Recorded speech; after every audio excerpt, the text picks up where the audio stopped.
Would you like to know the story of the greatest athlete Spain has ever produced? A story of effort, pain, and unbelievable discipline. A story about a boy from a small island who grew up to rule the world of tennis. He wasn't born with fame or privilege.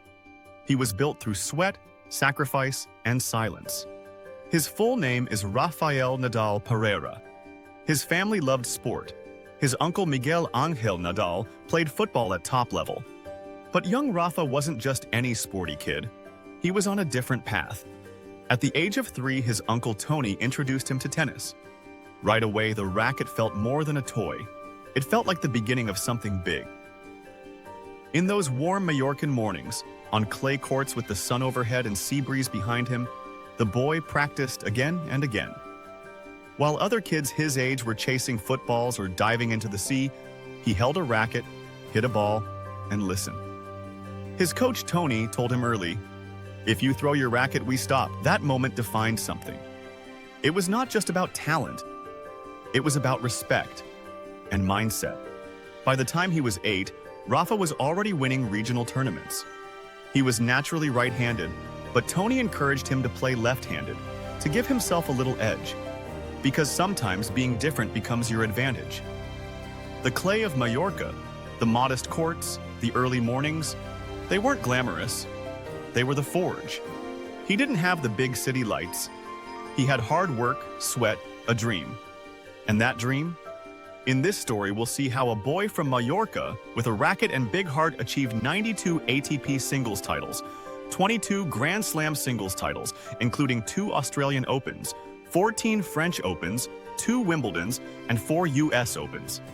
Yes, no more, no less. One of the most decorated careers in tennis history. Now we're ready to dive into his journey, from that little boy to a man who redefined clay court tennis, battled the greatest rivals, and taught us all about resilience. This is the story of Rafael Nadal. He was born on June 3, 1986 in Manacor, Mallorca, Spain.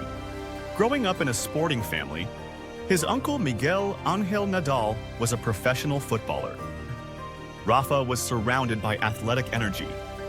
As a child on the island, he played football and basketball, but something about tennis pulled him in.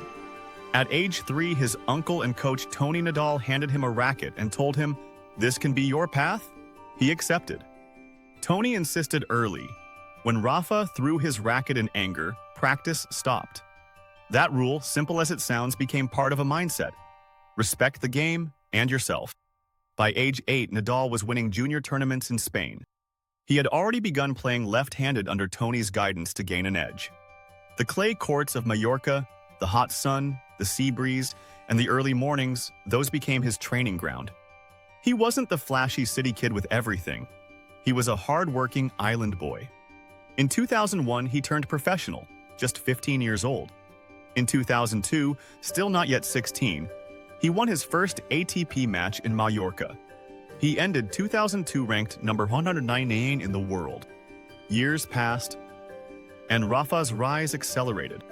In 2003 and 2004, he gained experience, won smaller tournaments, built stamina, learned how to win on clay.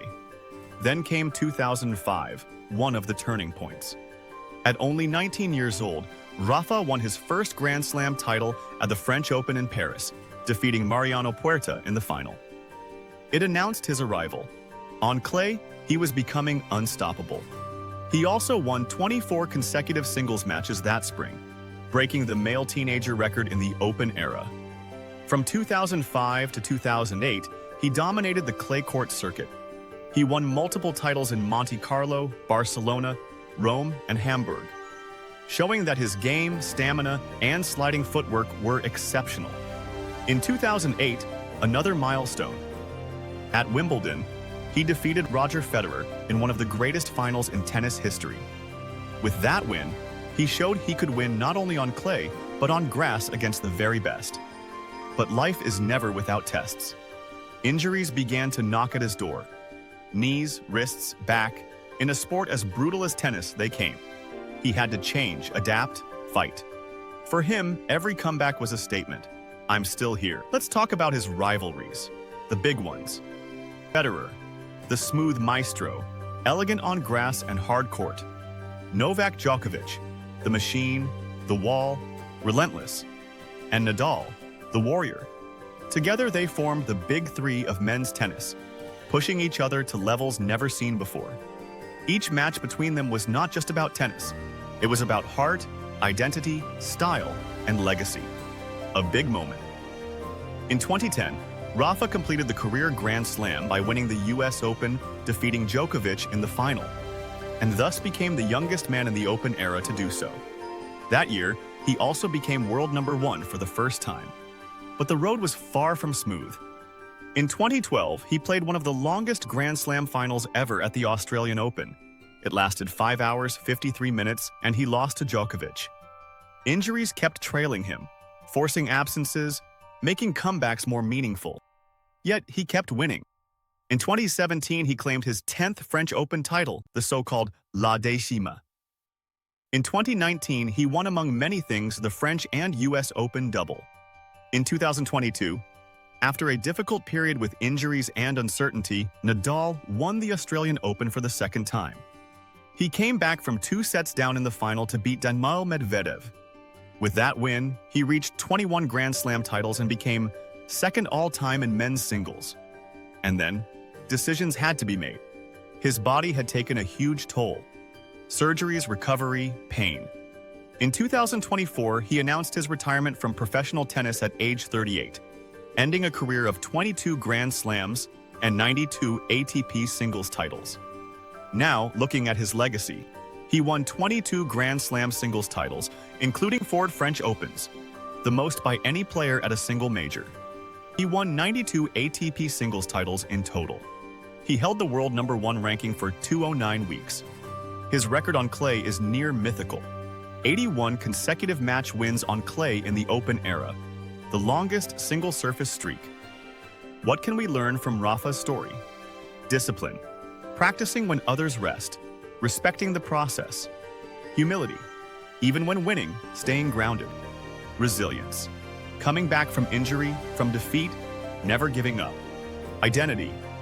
Knowing who you are, what you represent, and building your legacy not just with trophies but with character. So from the small courts in Mallorca to the center court at Wimbledon, the clay of Paris, the hard courts of Melbourne and New York, Rafa's journey shows us that greatness is built through years, through pain, through sacrifice, and through love for what you do. And now you've seen the full story, his early years, his rise, the battles, the triumphs, the setbacks, the greatness. Let's see how much you actually remember.